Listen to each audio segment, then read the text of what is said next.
Good evening everyone, welcome back to our channel. आज मैं बहुत ही इंपॉर्टेंट टॉपिक आपके साथ डिस्कस कर रही हूँ, जो कि है diagonal relationship of lithium with magnesium.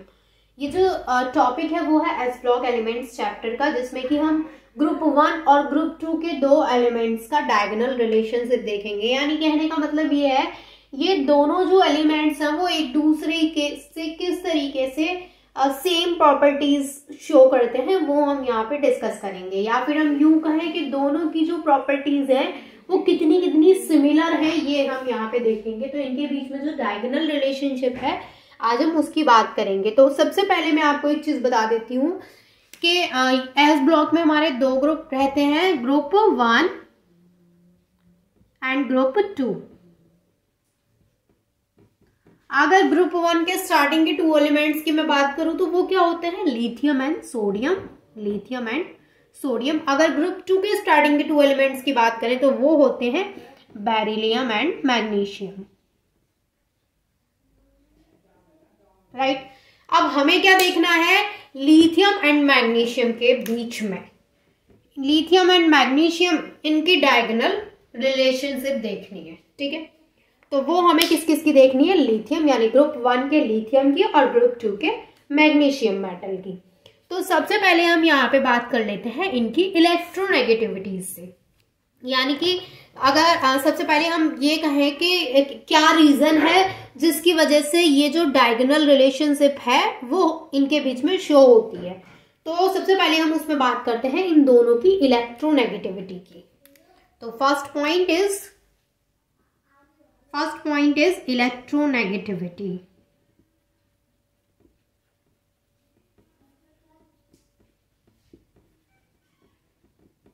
देखिए, अगर हम इलेक्ट्रोनेगेटिविटी की बात करें लिथियम एंड मैग्नीशियम की, तो ये क्वाइट कंपैरेबल होती है। यानी अगर हम लिथियम की यहाँ पे इलेक्ट्रोनेगेटिविटी की बात कर रहे हैं तो वो होती है 1.00, और वहीं अगर हम मैग्नीशियम की बात कर रहे हैं तो वो होती है 1.20। तो आप देख सकते हैं कि ये जो यहाँ पे इनकी इलेक्ट्रोनेगेटिविटीज है लिथियम एंड मैग्नीशियम की, वो क्वाइट कंपैरेबल है। लिथियम की क्या है 1.00 एंड मैग्नीशियम की क्या है 1.20। तो फर्स्ट पॉइंट क्लियर इलेक्ट्रोनेगेटिविटी का। सेकंड पॉइंट अगर हम बात करें इनकी एटॉमिक रेडियस की, तो एटॉमिक रेडी की अगर हम बात कर रहे हैं, एटॉमिक रेडी,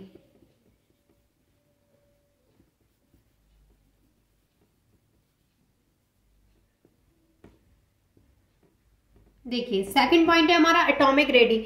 जब हम इनकी एटॉमिक रेडी की बात कर रहे हैं तो देखिए लिथियम की जो एटॉमिक रेडी होती है वो होती है 1.23, यानी जो लिथियम है हमारा उसकी एटॉमिक रेडी होती है 1.23, वो भी एंगस्ट्रॉम में। ठीक है, और अगर हम यहाँ पे मैग्नीशियम की एटॉमिक रेडी की बात करें, मैग्नीशियम की, तो वो होती है 1.36 एंगस्ट्रॉम। ठीक है, तो यहाँ पर अगर हम देखें atomic radii and ionic radii of lithium and magnesium, तो ये इनमें बहुत ज्यादा डिफरेंट नहीं है, are not very much different, है ना। बहुत ज्यादा डिफरेंस नहीं आ रहा है, मतलब सिमिलर ही दिख रही है, 1.23 एंड 1.36। ये हो गई इसकी एटॉमिक रेडी। अगर हम बात करें इसकी आयनिक रेडी की, तो आयनिक रेडी देखते हैं। Third point is ionic ready. देखिए मेरे पास तो जहां बोर्ड पे जगह है मैं वहां लिख रही हूँ, आपको क्या करना है, आपको सारी चीजें एक सीक्वेंस में लिखनी है, अच्छे से अपने नोट्स में प्रिपेयर करनी है। मुझे जहां जगह मिल जाती है बोर्ड पे मैं वहां लिख देती हूँ, क्योंकि बोर्ड बहुत ज्यादा बड़ा नहीं है ये।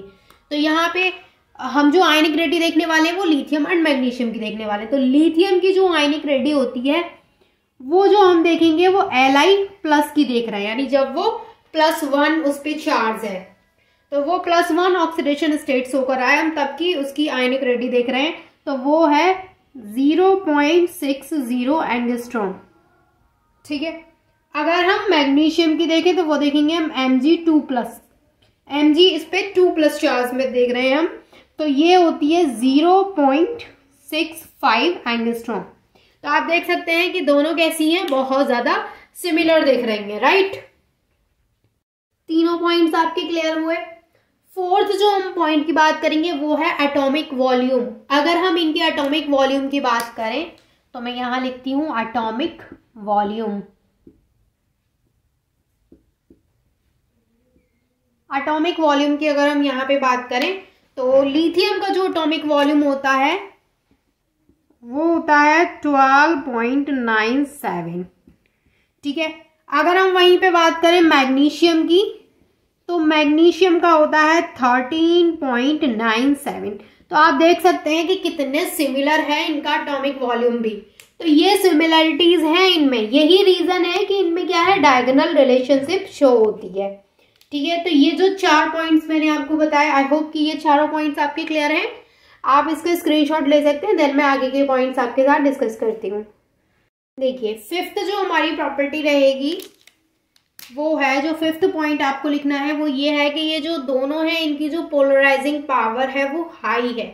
तो both have high polarising power, both have high polarising power. दोनों की जो पोलराइजिंग, आई थिंक आपको दिख रही है, देखिए दोनों की जो पोलराइजिंग पावर है वो हाई है। नेक्स्ट जो पॉइंट है वो ये है कि both lithium and magnesium are harder and have higher melting points than the other metals in their respective groups. यानी अगर हम लिथियम एंड मैग्नीशियम की बात कर रहे हैं तो ये दोनों हार्ड होती हैं अदर जो मेटल्स हैं इनके रिस्पेक्टिव ग्रुप्स हैं उनमें से, और इनके मेल्टिंग पॉइंट भी क्या होते हैं, हायर होते हैं अदर जो एलिमेंट्स हैं उनसे। तो हम यहाँ पे लिखेंगे next point, lithium and magnesium जो है इनके जो मेल्टिंग पॉइंट है, मेल्टिंग पॉइंट वो हायर होते हैं और ये दोनों हार्डर होती हैं than other corresponding, than other metals in their respective groups।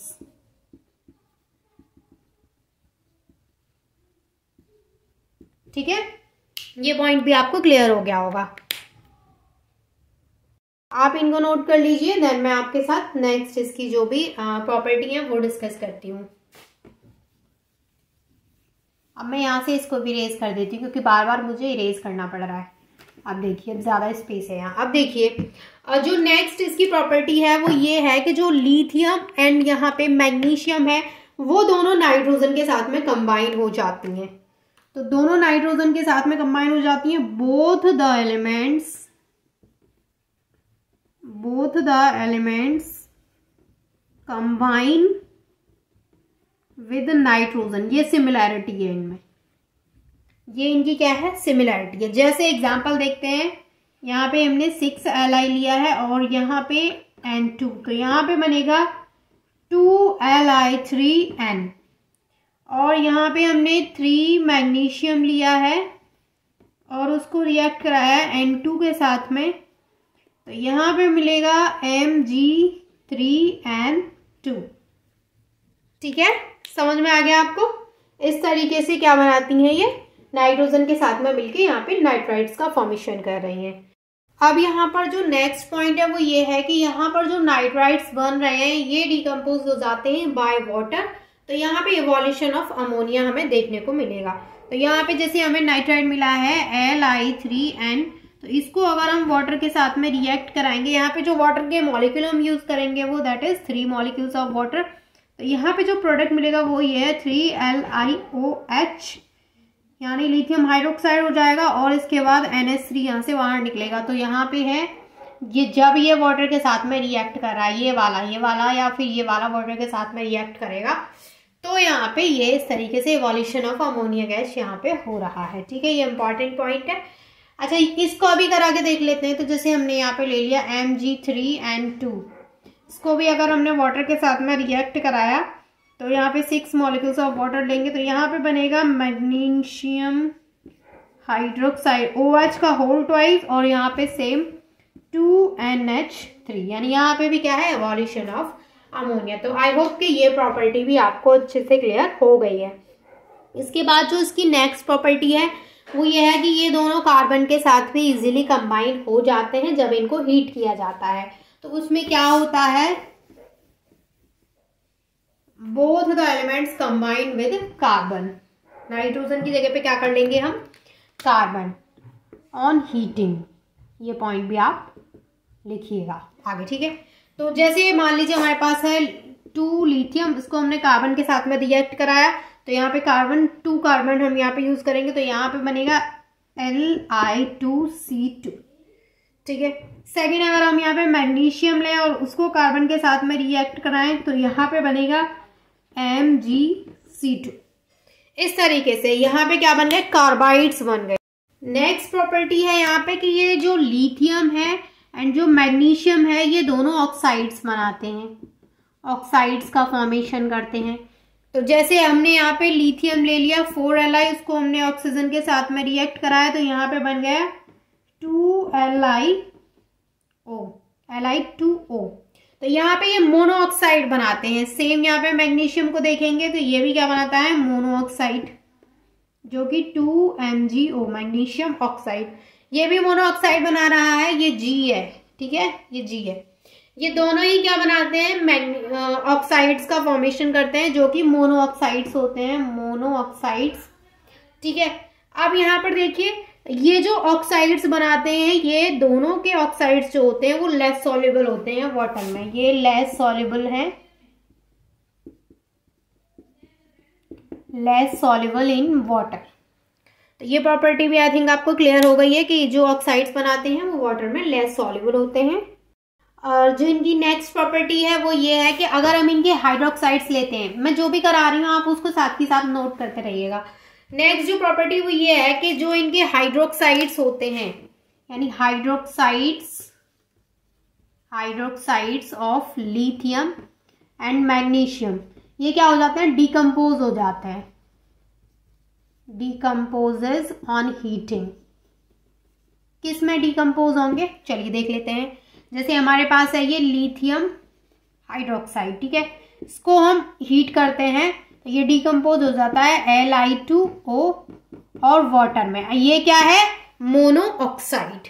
अगर हम यहाँ पे मैग्नीशियम का हाइड्रोक्साइड लेते हैं, magnesium hydroxide that is MgOH का होल ट्वाइस, इसको अगर हम हीट करते हैं तो ये डिकम्पोज हो जाएगा मैग्नीशियम ऑक्साइड में और वाटर में।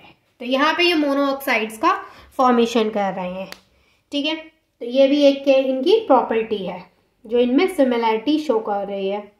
देखिए यहाँ पे ये तो हमने इसके हाइड्रोक्साइड्स की बात की। अगर हम इसके हाइड्रोक्साइड्स ना लेके अगर हम इसके कार्बोनेट्स लेते हैं तो वो भी डिकम्पोज हो जाते हैं, वो भी क्या बनाते हैं, कार्बोनेट्स भी यहाँ पे डिकम्पोज होकर के कार्बन डाइऑक्साइड देते हैं और इसके अलावा मोनोऑक्साइड्स देते हैं। यानी अगर हम यहाँ पे जो हाइड्रोक्साइड्स हमने लिया है, हाइड्रोक्साइड की जगह पे अगर हम यहाँ पे क्या कर दें, कार्बोनेट्स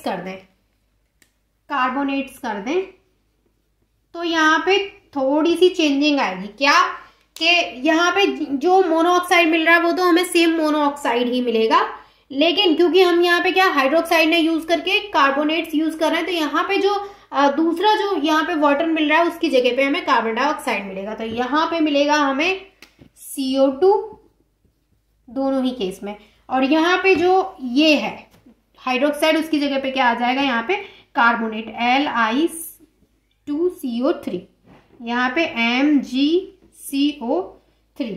समझ में आ गया आपको। इनके अगर कार्बोनेट्स को हम डिकम्पोज करते हैं तो वो भी डिकम्पोज किस में होंगे, मोनोऑक्साइड्स में, और इसके अलावा कार्बन डाइऑक्साइड, ठीक है। इसके अलावा एक पॉइंट ये है कि जो लिथियम सॉल्ट्स होते हैं वो भी मैग्नीशियम सॉल्ट की तरह हाइड्रोलिसिस करते हैं। यानी यहाँ पे अगर मैं लिखूं तो ऐसे लिखा जाएगा, ये लिथियम सॉल्ट्स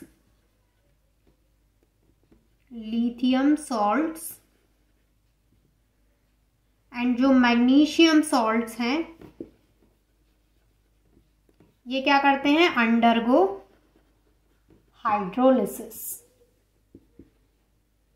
तो ये थी diagonal relationship of lithium with magnesium. I hope कि ये टॉपिक आपको अच्छे से समझ में आ गया होगा। अगर कोई डाउट है इसके रिगार्डिंग तो वो आप मुझसे कमेंट करके पूछ सकते हैं।